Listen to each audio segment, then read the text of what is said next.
Hello chess fans, this is Rick from Chess to Impress with Game 1 from the World Championship match between reigning world champion Magnus Carlsen and his challenger Sergei Karjakin. I will stick to my schedule of posting new videos on Wednesdays and Saturdays, but I will do extra videos on every game of the World Championship match.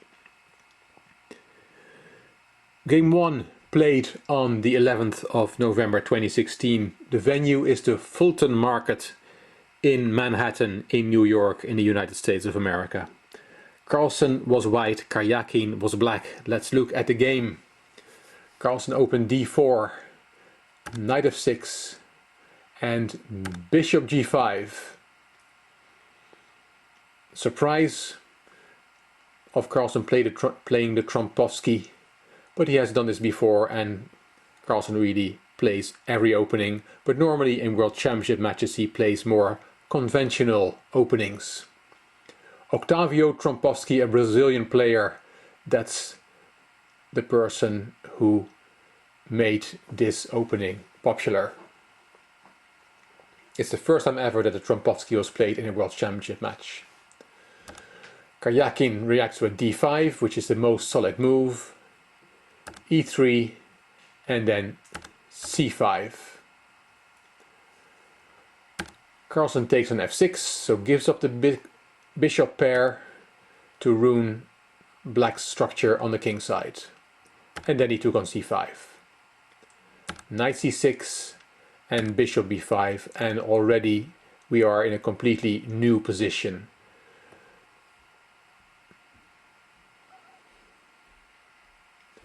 e6 after a long think, so Karjakin was out of book.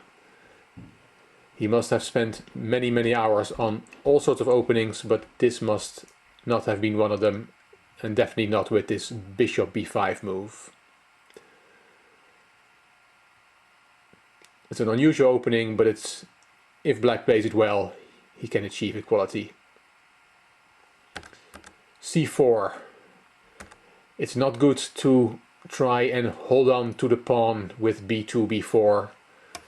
Just to show you one possible variation, black can then play a5, and if you still want to protect the pawn with a3, then you are in trouble because a takes b4 and you cannot take back because the rook on a1 is unprotected. So hanging on to the pawn, the extra pawn with b2, b4 is not the right way to play, and Carlsen played c4 instead. Karjakin took, and Carlsen did not want to trade queens. He played knight d2. He wants to keep the queens on the board. Bishop takes e5, knight gf3, and both players castled. Knight a5, strong move. Rook c1. The bishop on c5 is not doing that much there, so Karjakin is rerouting it to e7. A possible idea is to play f6, f5 and then put the bishop on f6. Queen c2, bishop d7, and the bishops are being traded. Queen c3, and here Karjakin probably should have played b6. Many grandmasters on the different sides recommended that move, but instead Karjakin played queen d5. And that leads to a slightly worse endgame. A lot of material comes off. Knight takes c4, knight takes, queen takes, and rook takes.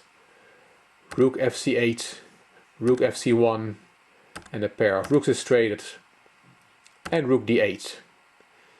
As Judith Polgar said in the official broadcast, it is a little something for white, and that's all that Carlsen needs sometimes. Of course, now there's a mate threat, so g3, rook d7, king f1. Of course, if the pawn on f6 had been on g7 or g6, then this would have been a completely equal position, but now it's a little bit of something for Carlsen. And it's something that he relishes, playing slightly better endgames like this. f5, king e2, bishop f6, b3, because that pawn was hanging, king f8, h3, h6, playing the pawn to h5 to stop or to make g2, g3, g4 more difficult is a bit risky, because that would expose the pawn against a possible knight maneuver to f4. So Karjakin plays f6. Knight e1, regrouping the knight, king e7, knight d3, king d8. And here Judith Polgar also said g3, g4 is a better try to win this game than what Carlsen played, which was f2, f4. Both players in the press conference afterwards agreed that this was not the best move. Carlsen had an idea about it, and I'll tell you about it at the end of the game. Now h5 is good, because now there's no more knight move to f4 to attack that weak pawn, and now h5 stops, or at least makes the thrust g3, g4 a lot more difficult. a4, rook d5, knight c5, b6, knight a6, bishop e7. Karjakin was quite confident here that the game was a draw and that he was not worse anymore. Knight b8, a5, knight c6 check, king e8, knight e5. Carlsen is trying to find a positions for his pieces that he can still play for a win, but it doesn't work. Bishop c5, rook c3, king e7. The bishop is quite strong. The pawns on e3 and g3 can be weak if more material gets traded. So the bishop is as strong as a knight in a position like this. Rook d3, Carlsen didn't see anything better than go to a knight versus bishop ending. Take, and f6, kicking the knight. Knight c6 check, king d6, knight d4. King d5, knight b5, and a move repetition is coming. King c6, knight d4 check, king d6, knight b5 check, king d7, knight d4, and king d6. And the game was agreed a draw. Not a very exciting game, a slow start of the World Championship match. Karjakin must be the happier one. He made a draw with black, and his first ever World Championship match game is over, and he survived it with flying colors.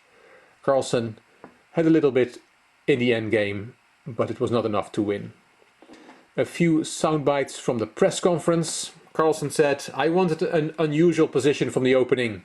I was happy with my position, and f2, f4 was not the best move.